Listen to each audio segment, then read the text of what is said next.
Now, more stories, insights, and analysis of Illinois policy and politics. This is Illinois Rising, presented by the Illinois Policy Institute. Once again, your host, AM 560's Dan Proft. Dan Proft back with John Tillman on this edition of Illinois Rising. And John, we'll do a little bit of a Springfield update here because we've got this so-called grand bargain that... it's neither. Right, yes. Not grand, not a bargain. Borrowing from Voltaire. And it won't go away. It keeps coming back in different iterations. Senate Superminority Leader Christine Radonio seems intent on surrendering to Chicago Democrats. Where does this stand, and where should it stand, particularly in the context of an alternative budget proposal that was offered up by a couple of conservative Republican senators, Cal McCarter and Dan McConkey?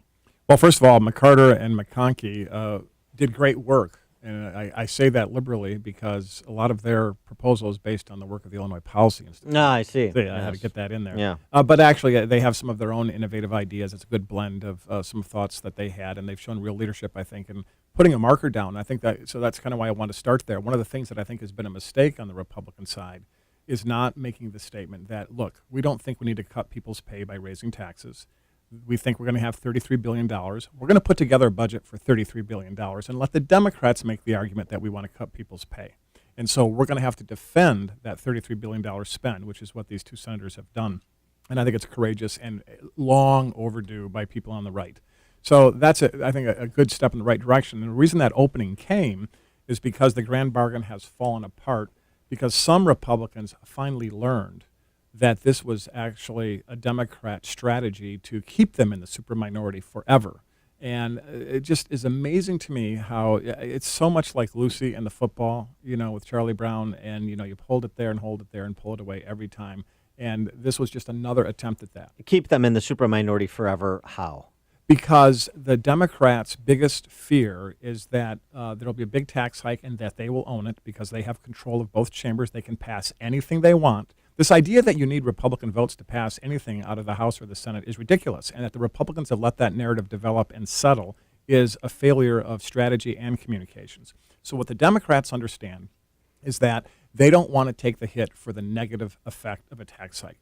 They want that to be bipartisan. Let's all get along, kumbaya. They want the governor to be the biggest tax hiking governor in history of the state, and they want the Senate to provide him with a bipartisan solution that comes out of the House so he is positioned as the Republican governor that A, signed the biggest tax hike in history in a bipartisan fashion, or B, he's so crazy he won't even go along with his Republican colleagues who signed off on this biggest tax hike in history.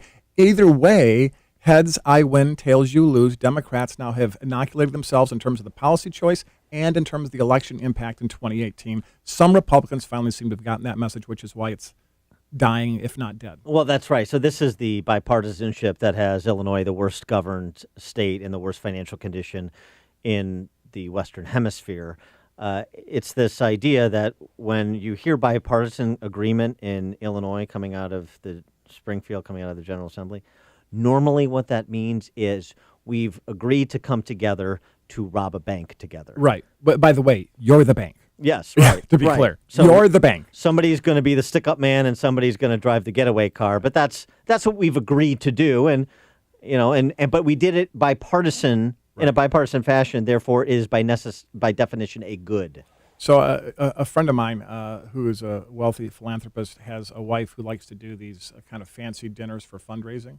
And one of the things he complains about is that, they do these fancy dinners. We all go get dressed up. We go to a nice place and we raise some money. But it just seems to me it might be better if we just wrote checks instead of spending all the money on these fancy dinners.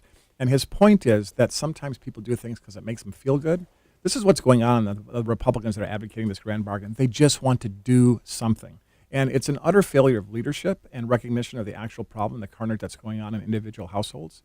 And I think that the fact that it took, to be blunt about it, you and me and our team at the Illinois Policy Institute, Illinois Policy Action, and IOP, and all the infrastructure that we all are part of, and others out there, to really start driving the negative feedback loop on this and put pressure on Republicans. It took us all doing that effort to get everybody to kind of come along. And to the governor's credit, he did eventually. And to some of the credit of some of these Republicans, they eventually did as well. But the fact that it was necessary to do that shows we've got a long ways to go in these caucuses, particularly the Senate caucus, to get where we need to be. Speaking of the governor, he's 18 months from a reelection. His numbers are not particularly good. You've had another Democrat candidate, a billionaire, join the race this past week, J.B. Pritzker, Spalding, as he's commonly referred to by me. And if so, what does Governor Rauner do here? Because it seems to me he's going to be tagged by all of the Democrat candidates, and the number keeps rising. And everything that's wrong with the state and the budget impasse is going to be laid at his doorstep. And it seems he's been on defense most of the last 3 months, in particular, in the new year. And if he stays on defense, then he's got a real problem, regardless of who emerges as their nominee. I think the governor has to go back to what he did in 2014 and the narrative that was pretty effective in 2014, but freshen it up a bit because things have changed since 2014, and he's been governor for 2 years. Right. So he's got to pivot. And the problem with the current approach, in my view, is that they are selling process and details that nobody gives a crap about. This little rough language, but it's true. Nobody cares about the process of what goes on in Springfield. What people care about is the arc of their lives and the narrative that you present to try to change that arc for the better, or whether you're going to promote something that makes it worse. And so he's got to go back to talking about the carnage of individual households. He's got to stoke the revolt. Your property taxes are destroying your house's value and taking money from you that you can't spend on your child's tutor, on the dance lessons you might want to have for your daughter, or whatever other things you might want to choose to do. And he's got to go back to fighting for individual people who are not tied to the power structure, and tell individualized stories about people and how the Democrat establishment, and to some degree the Republican historical establishment, have screwed them, and how he's going to go and fix that. And then he only needs one or two policies to support that, but the narrative is the thing.